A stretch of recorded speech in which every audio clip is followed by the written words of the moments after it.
Hello. Today's message is reality is killing us. And basically, what I have to say about this is that our idea of reality is killing us. And if you can go no further than to look at reality TV.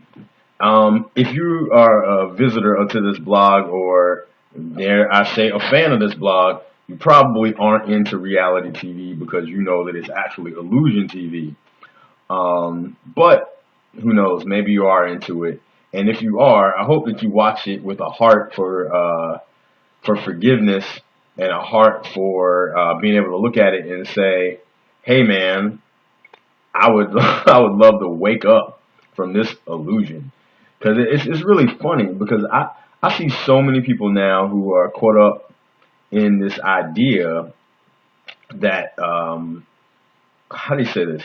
Like people actually walk around as if they're on reality TV in reality, even though there's no cameras watching. I mean, right now I had a camera watching me, but I put the camera in front of me and I'm talking to it, but I'm talking to it the same way I would talk as if there was no camera in front of me because I'm not an actor. I'm just a person talking.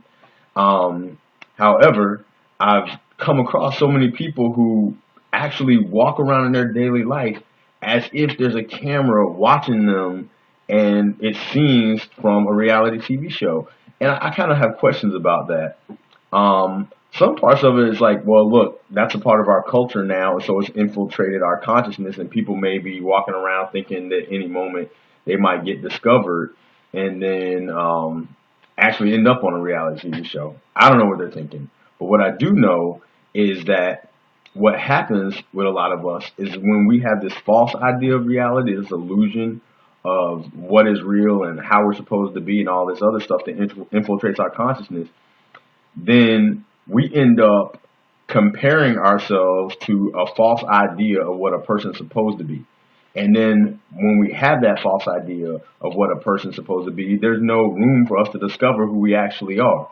Because I come from the space of acceptance that the who we really are is, man, I wish I could like put it into words.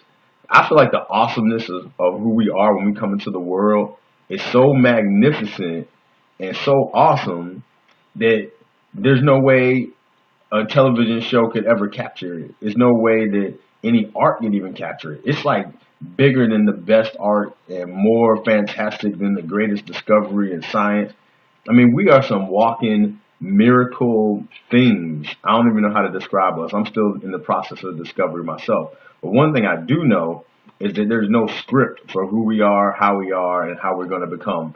And there's no editing process that makes us look one way or the other way. Life is raw, uncut, unfiltered, and it just is what it is. And it's awesome. It doesn't matter where we are. If we can be fully present with where we are, there is some awesomeness all around us. And if we don't enjoy that experience, we can actually create a different experience if we choose to, through the awareness of life. That's my supposition.